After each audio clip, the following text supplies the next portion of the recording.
አሰላሙ አሌይኩም ወራህመቱላሂ ወበረካቱሁ። ሰላም ውድ ቻናል ቤተሰቦች እንዴት ናችሁ? ይሁን ያለሁ አልሐምዱሊላህ ሰላም ነኝ። ዛሬም በአዲስ ቪዲዮ መጥቻለሁ። የዛሬው ውሎዬ ከእናቴ ጋር ነው። የኔ ወርቅ እናት ከውዷ እናቴ ጋር ነው የምውለውና ውሎዬን ማሳያችሁ ይሆናል። እስከ ቪዲዮ የመጨረሻ ድረስ አብራችሁኝ ቆዩ።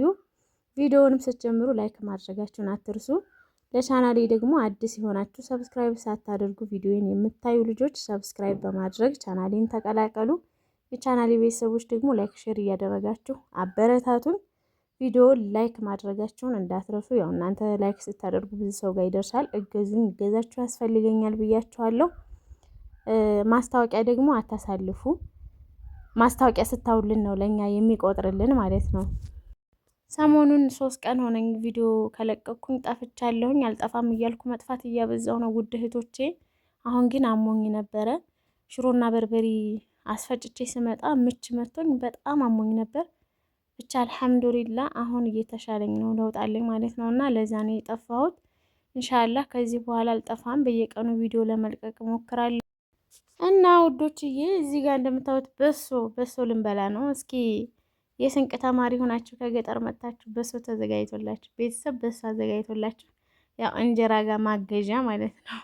በዛ አይነት መንገድ የተማራችሁ ልጆች አለን በሉኝ። የኔ ልጅ በሶ በጣም ነው የሚወደውና ለሱ አስፈጭቼለት ነበረ። እኔ ግን የምወደው እንደዚህ ጭብጥ አድርጎ ከመብላቱ የበለጠ እንትኑን ነው ይሄ የሚበጠበጠውን ማለት ነውና ሁሉንም ይወዳል። በነገራችን ላይ ልጄ ገዝተሽ አስፈጭልኝ ሲለኝ ገዝቼ አስፈጨሁለት እላቸዋለሁ።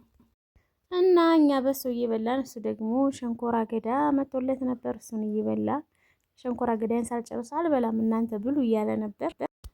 እዚህ ጋር ደግሞ እንደምታዩት ጎመን ያበሻ ጎመን ገዝቼ እንደዚህ ክትፍትፍ አድርጌ ጥብጥብ አድርጌዋለሁ። እናቴ ጎመን በጣም ትወዳለች። እኔ ስጋ ከሚያበሉኝ ጎመን ቢያበሉኝ ትላለች እና እናቴ ስለምትወድ ጎመን ገዝቼ ላታለሁ። ምሳዋን ጎመን ልሰራላት ነው። እንደዚህ ሽንኩርቴን ከታትፌ ምናምን መጀመሪያ ዘይቴን አድርጌ ዘይቴ ሲግልልኝ ሽንኩርቴን አደረግኩ። ሽንኩርቴ ደግሞ ብስል ሲልልኝ ቲማቲሜን በዚህ መልኩ አድርጌ በደንብ አበሰልኩኝና እንደዚህ ደግሞ ቆሊቱን በደንብ እያበሰልኩ ነው ሽታ አድርጌ።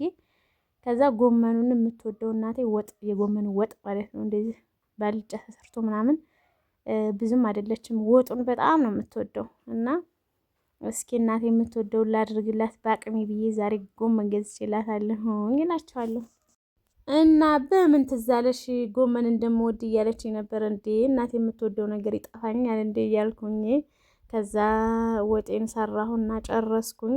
ቡና ደግሞ እናቴ ቀሽር ቡና ብዙም አይደለችም፣ ያው እየለመደችው ይሄንን ስለሆነ እኔ ያ አይጣፍጠኝም ትላለችና እና እምላችኋለሁ በዚህ መልኩ ድፍን ቡና ጥብጥብ አድርጌ መጀመሪያ ቁልት አድርጌ ከዛ ሽክሽክ አድርጌ ቀሽር እናንተንም ከለየሁ በኋላ በዚህ መልኩ ቁልት አድርጌዋለሁ። ያያችሁት የሚያምር አቆላል ነው።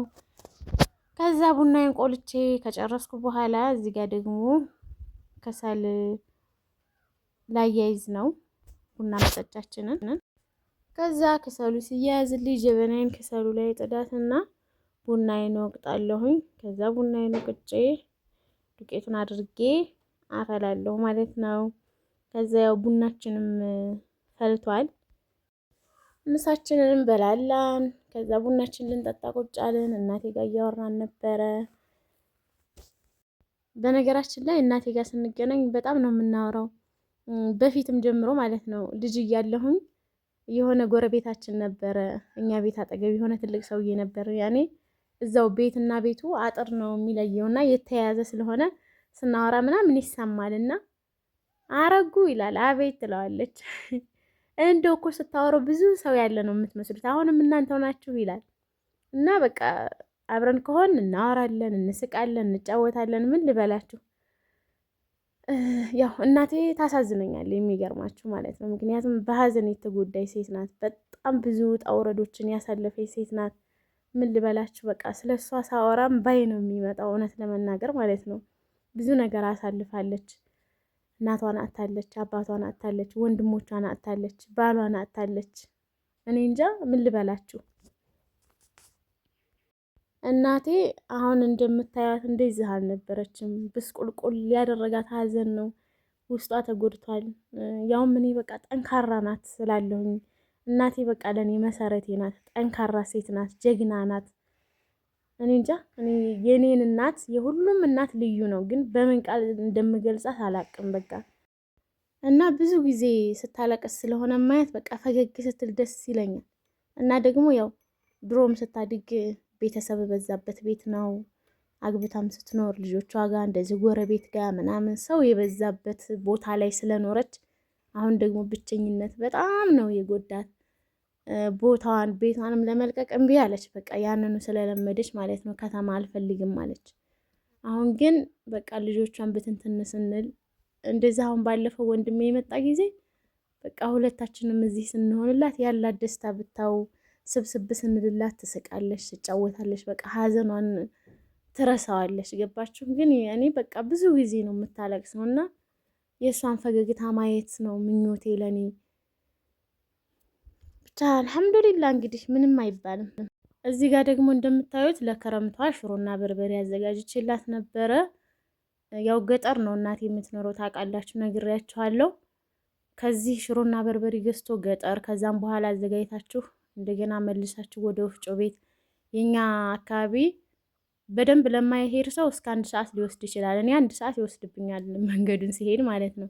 በደንብ ለሚሄድ ሰው ግን እስከ 30 ደቂቃ ትደርሳላችሁ። እና ያንን ሁሉ መንገድ መጥተው ነው፣ መኪና አይገባውም፣ ወፍጮ ቤት የለም፣ መብራት የለም ምናምን።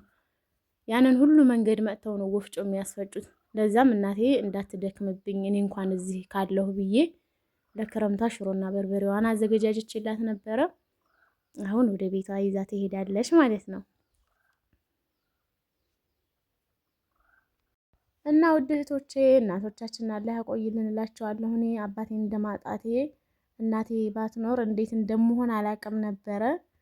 እና አልሐምዱሊላ እንግዲህ የሄዱትንም አላህ ይረሃማቸው፣ ያሉትንም አላህ ረዝም እድሜ ይስጥልን።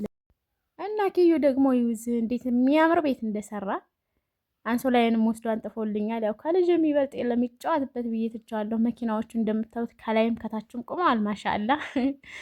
እና ውድ እህቶቼ ያው የዛሬው ቪዲዮ ይህን ይመስል ነበር። በሌላ በአዲስ ቪዲዮ እስከምመጣ መልካም ጊዜ